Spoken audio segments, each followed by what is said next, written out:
ብቻዬን አይደለም ያለው ያው እዚህ እናገር ልጁን ስለሌለ ማለት ነው አርጉ ተብለን አርገናል። አብይ አህመድ አሜሪካ የስለላ ተቋማት ጠይቀው ሳይሆን ጠይቆ ይሰራ ነበር። Did Abiy Ahmed carry out a genocide? አብይ አህመድ ጄኖሳይዱን ፈጽመውታል ወይ? I will tell you. ሰላም ለእናንተ ይሁን። እንደምን አላችሁ? እንደምን ቆያችሁ? አሜን። አምላከ አበው ቅዱስ እግዚአብሔር ስሙ የተመሰገነ ይሁን። በዛሬው ቪዲዮ እንግዲህ እጁን በመጥረቢያ የቆረጠው ልጅ ምላሽ ሰጥቷልኝ በምን ምክንያት እንደፈጸመው እንዲሁም ደግሞ ታዝዤ ነው አድርግ ተብዬ ነው የሚል ምላሽ ሰጥቷል። እሱን የምንመለከት ይሆናል ማለት ነው። ይህንን እጅግ በጣም አስደንጋጭ የሆነውን ወንጀል ግድያ ወይም ደግሞ አደጋ የፈጸመውን ሰው ምላሽ ሰጥቷል። እሱን የማሳያችሁ ነው። እንዲሁም ደግሞ አንድ የጎንደር ታላቅ ሊቅ ታስረዋልኝ። የታሰሩበት ምክንያት ምንድነው? እሱንም አብረን የምንመለከት ይሆናል ማለት ነው። በተጨማሪም እንግዲህ ጌታቸው ረዳ አልጀዚራ ላይ ቀርበው ያደረጉት ቃለ መጠይቅ ብዙዎችን አነጋጋሪ ሆኗል ማለት ነው። የቀደመ ቪዲዮም እያነጻጸሩ አሁን ላይ ያለበት ሁኔታ የሚያሳይ ቪዲዮ ወጥቷል። በዚህ ጉዳይም የሚለው ነገር ይኖራል ማለት ነው። እንግዲህ እስከ መርሃ ግብሩ ፍጻሜ ድረስ አብራችሁን ቆዩ። ለመጀመሪያ ቪዲዮ እስኪ እንመልከት። የነ ሊቃውንት የኔታ እዝራ ሐዲስ ሀገር ጎንደር ሊቃውንትን በአደባባይ ማሳደር ጀምራለች። ከኋላ የምትመለከቷቸው ያቋቋመው የድጓው የቅኔው የዝማሬው የትርጓሜ መጽሐፍ ተጠያቂ ሊቅ ናቸው። 32 ዓመት በመምህርነት በአስተዳዳሪነት ካገለገሉበት ፊት ሚካኤል ተፈናቅሏል። የኔታ ተስፋ ማርያም ይባላሉ። የኔታ ሄኖክ ምትክ ከተባሉትም አንዱ ናቸው። ከኋላ የምትመለከቷቸው ሊቅ ይኸው በአዲስ አበባ ጠቅላይ ቤተ ክህነት በደጅ ጥናት ከቢሮ እየተንከራተቱ ይገኛሉ። ነገር ግን የሚያሳፍረው ነገር የጎንደር ሊቃውንት ዝምታ ነው። ኦርቶዶክሳውያን እኚህ ሊቃውንት እንግዲህ እንዲሰደዱ የተደረገው ደግሞ ከስራቸው የተባረሩት እንግዲህ ከሚያገለግሉበት ለብዙ ዓመታት ከ30 ዓመት በላይ ካገለገሉበት ደብረ የተባረሩት ደግሞ ከዛ እንዲፈናቀሉ የተደረገው የፋኖ ደጋፊ ናቸው በሚል ከዛ ቤተክርስቲያን አሳሪ እና የሀገረ ስብከቱ ሊቀ ጳጳስ እንግዲህ ምንም ጉዳይ ሳያጣራ ሰሚ እንኳን አላገኙም እና በጣም ነው የሚያሳዝነው። ቢያንስ ቢሆን ራሱ ጉዳዩን ተሰምቶ ምንድነው እንዴነው ለምንድነው ተብሎ ተደምጦ ነውና እኛ አባት እንደምንሰማው ከሆነ ተደማጭነት ራሱ ያገኙ አይደለም። ማንንም ያዳምጣቸው የለምና አዲስ አበባ መጥቶ እንግዲህ ከዚህ ወደዛ ከዛ ወደዚህ ይዞሩ ይገኛሉ እንጂ ማንንም እንግዲህ በር ከፍቶ የሚያስገባቸው ያገኙ አይደለምና ሊቃውንቱ በዚህ መንገድ ማሰረድ ይብቃ ይቁም ያስፈልጋል። ሲያሻኝ ጭስ ወጋኝ እንዲሉ አበው በምክንያትም ያለ ምክንያትም በነገር ሁሉ አሳቦ የኢትዮጵያ ኦርቶዶክስ ተዋሕዶ ቤተክርስቲያን አገልጋዮችን ማጥቃት ማሳደድ እንደ ሕግ የተቆጠረበት ጊዜ ላይ ስላለን እጅግ በጣም የሚደንቅ አይሆንም ነገር። ነገር ግን እኒህ ተጠያቂ አባት አራታይና መምህር ጥያቄያቸው ድምጻቸው ሊሰማ ይገባል። ያልሆነ ምክንያት ከስራ ገበታ መፈናቀል ከአገልግሎት ማራቅ ተገቢ አይደለም። ይሄ እጅግ በጣም የሚያሳዝን ጉዳይ ነው። የሀገረ ስብከቱ ሊቀ ጳጳስ ጉዳዩን አጥርቶ በቅርበት ተከታትሎ ድምጻቸውን ሊያሰሙላቸው ሁኔታውን ሊያስተካክሉት ይገባልናል። እንግዲህ በትናንትናው ዕለት ሲተዋወቅ ነበር አንድ ታላቅ ቪዲዮ አለ። እጅግ በጣም አስጨናቂ የሆነ ግፍ የተፈጸመ ማለት ነው። ይህንን ግፍ የፈጸመው ሰው ታስሯልኝ ታስሮል ነበር። እንግዲህ ማየት ከፈለጋችሁ ቪዲዮንም በዚህ ገብታችሁ ማየት ትችላላችሁ ቴሌግራም ላይ። ነገር ግን ይህ ሰው ታስሯልኝ ታስሮ ምን የነበረ እስቲ ምንድነው የሚለው እንዴት ነው ያደረገው ወንጀሉን የምትው ነገር ካለ እስቲ ነው ከዚህ የምለው ማለት ነው። ይሄንን ማረጋችን ብቻዬን አይደለም ያለው ያው እዚህ እናገር ልጁን ስለሌለ ማለት ነው አርጉ ተብለን አርገናል። ግን ማረግ የለብንም ነበር። ግን ተዛዝ ነው ታዝዤ አርጋለሁ።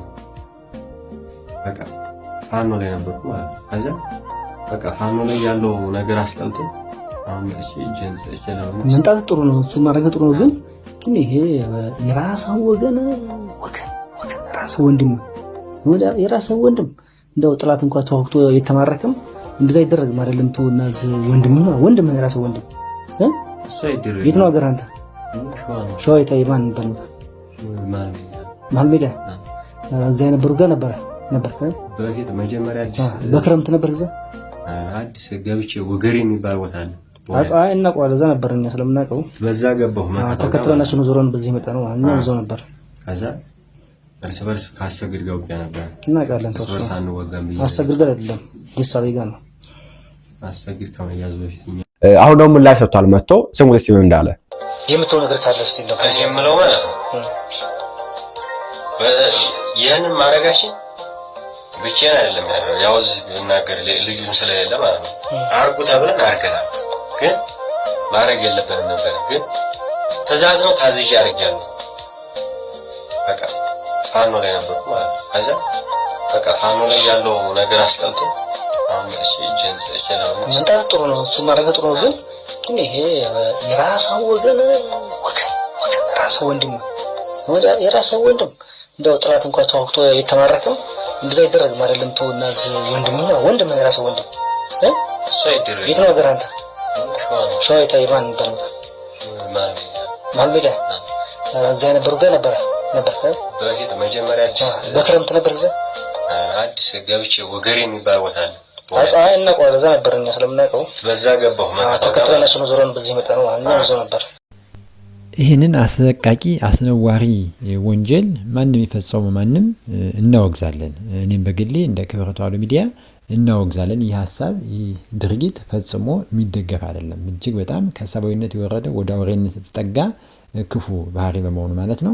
ይህንን የሃይማኖት አባቶችም የተለያዩ ሰዎች ለወግዙት ይገባል። ነገር ግን በዚህ አማኝቶ እንደምትመለከቱ መስቀል ግንባር ላይ አድርጓል። ይህንን ተመልክቶ ኦርቶዶክሳውያን ናቸው እንደዚህ ነው የሚል ሌላ ስም መስጠት ተገቢ አይደለም። በተለይ ይህንን በመጠቀም የተለያዩ ውሃቢ አክራሪ ጽንፈኞች ኦርቶዶክስን ለማጥቃት ሲላላጡ ስለታዩ ማለት ነው። ባለመስቀል ነው የምትት መስቀሉን አንጀርጎ እንዲህ ያደረገ ያለ በሚል ያደረገ ማስቀል ማደረገ ማለት መስቀሉ እንዲገድል አስተምሯል ማለት አይደለም። መስቀል አይደለም እንኳን ግድያ እንዲሳደብ የሚያስተምር ነው መስቀላችን ማለት ነው። ማዕተባችን የፈጸመው ወንጀል በግሉ ነው። እንዲሁም እኔ በግሌ ምን ተጠራጠራለሁ ይህ ሰው ሆን ተብሎ እንዲህ ባንገቱ ትልቅ መስቀል እንዲለብስ ተደርጓል ብዬ አምናለሁ። ምክንያቱም እየተደረገ ያለው ፕሮፓጋንዳ ኦርቶዶክሳዊነትን ለማጥቃት አሁንም ደግሞ በዚህ ሰበብ አግኝቶ ኦርቶዶክሳውያንን ለማሸማቀቅ የሚደረግ ነው። ግለሰቡ ኦርቶዶክሳዊም ቢሆን ሌላም ቢሆን በግሉ ወንጀል ፈጽሟል እንጂ ኦርቶዶክስን ምንም የሚያነካካ ጉዳይ የለውም። በዚህ ልክ ኦርቶዶክስን ለማጥቃት ኦርቶዶክስ ላይ ሌላ ስም ለመስጠት መላላጥ መሯሯጡ ተገቢ አይደለም። ስለዚህ ይህንን በትክክል ማስቀመጥ ያስፈልጋል ማለት ነው። ዳንኤል ክብረትም የተናገሩት ነገር እጅግ በጣም የሚያሳዝን ሆኖ አግኝቼዋለሁ ማለት ነው። እስኪ ወደ ቀጣይ ቪዲዮ እንደ ቆንጨራ 2 እጄ ተፈውታ ሰውነቴ ብዙ ቦታ በጩቤ ተወቅቷል። ባለቤቴ አንገቷን በቆንጨራ ብለው ገለዋታል። ሲሸሹ የከተማ ህዝብና ፖሊስ ተባብሮ በቁጥጥር ስር አውሏቸዋል።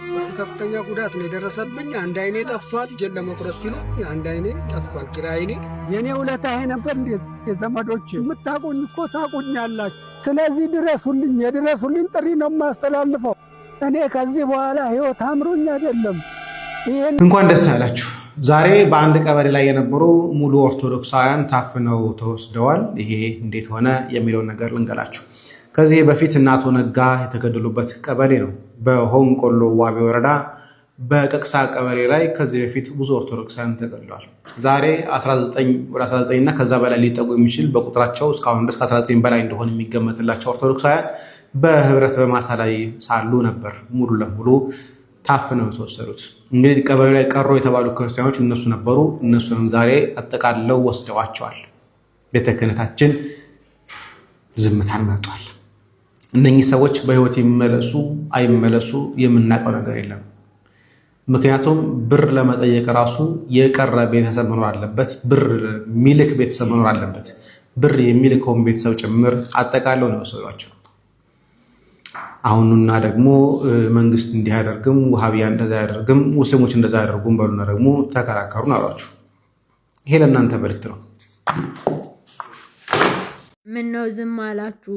ለምን ጠፋችሁ? አዲስ ነገር ምን አለ እያላችሁ እየተጨነቃችሁ እየደወላችሁ የምትጠይቁን ያው ለሁላችሁም ብዙ መመለስ አልችልም፣ ግን የአርሲ ወገኖቻችን ስቃያቸው አላበቃም። ምናልባት ዝም ያልኩ የመሰላቸው ያንኛው አካውንቴ ስለተዘጋ በዚህኛው ብዙ ሰው ጋር ስለማይደርስ ነው። በአርሲ የሚገኙ ወገኖቻችን ዛሬም በጅብ እንደተበሉ፣ ዛሬም እንደተገደሉ፣ ዛሬም ቁጥራቸው በርከት ያለ ኦርቶዶክሳውያን እየሞቱ ነው ያሉት። እኛ ደግሞ ዝም ብላችሁ ለእግዚአብሔር ንገሩ፣ አትጩሁ፣ ድምፃችሁን አታሰሙ የሚለን ሰው ደግሞ እየበዛ ስለሆነ ነው። እነሱ እንዲህ ቢሉን እኛ ዝም ምንል ነገሩ ነው አይደለም። ላንጨርስ አልጀመርነውም ብለዋል መምህር። ግን አንዳንዴ ከአቅማችሁ በላይ ሆኖባችሁ ያውቃል። መፍትሄ አታችሁ ታውቃላችሁ።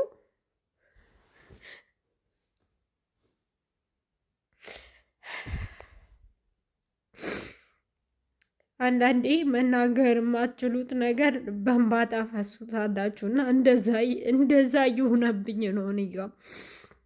ግን መድኃኒዓለም መፍትሄ እንዳለው አውቃለሁ። ሁሉን እንደሚፈታው ይሄ ቀን እንደሚያልፍ እርግጥ ነው።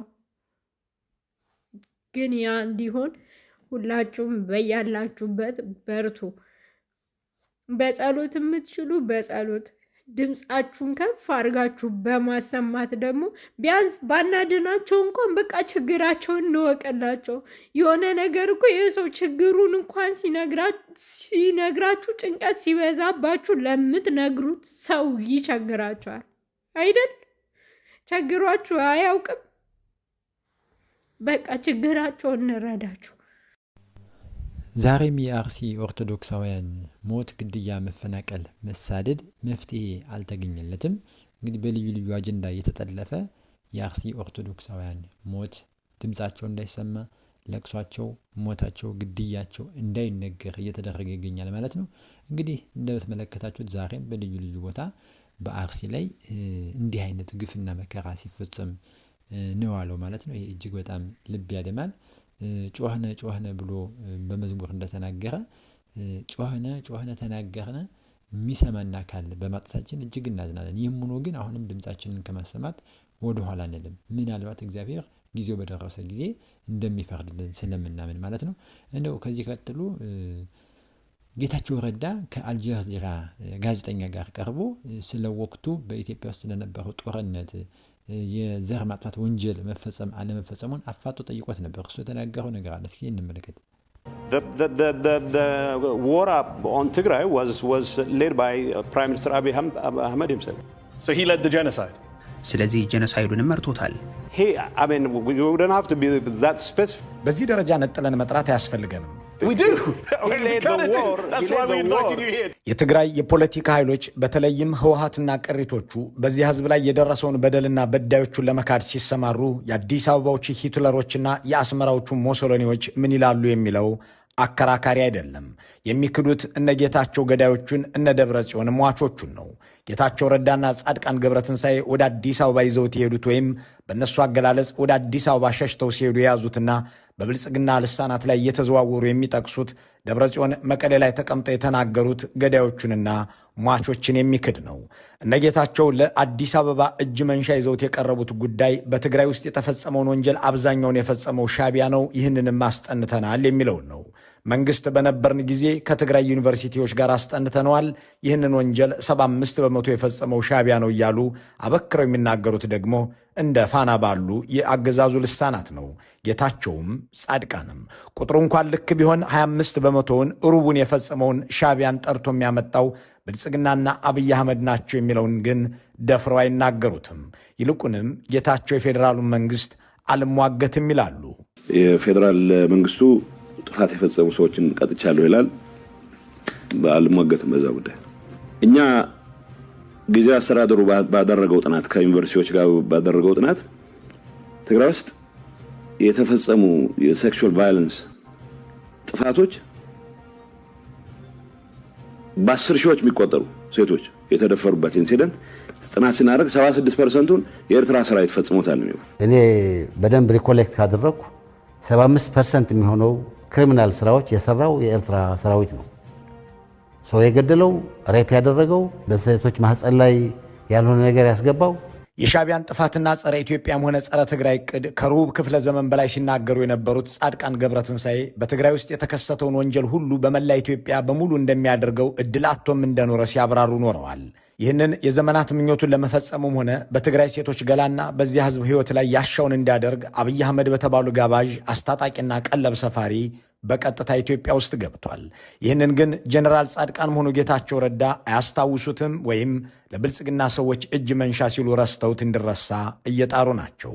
ጌታቸው ረዳ ጓደኛቸውንም መሟገት አይፈልጉም። ግዴለም 75 በመቶውን ወንጀል የፈጸመው ሻቢያ ነው የሚለው እውነት ይሁን የሻቢያ የዘመናት የጭፍጨፋ ዕቅድ ይፈጸም ዘንድ የጋበዙት አብይ አህመድ ናቸው ለማለት ድፍረት አይኖርም። 75 በመቶውን የፈጸመው ሻቢያ ነው ይሉና 25 በመቶ ታዲያ ማን ነው የሚለውን እንኳን አያነሱትም። ይብላይ ለሞተ እንጂ እነሱ እንደዚህ ጓደኛሞች ነን በፍቅር አብረንን እያሉ ይዘባበታሉ በህዝብ ላይ ማለት ነው። ብዙዎችን ጦርነት ቀስቅሰው ብዙ ህዝብ ብዙ ወጣት እልቂት፣ ሞት፣ ግድያ እንዲፈጸም አድርገው ዛሬ በእንዲህ አይነት ከክልል ጨዋታ ሲጫወቱ ማየት እጅግ በጣም ያሳዝናል።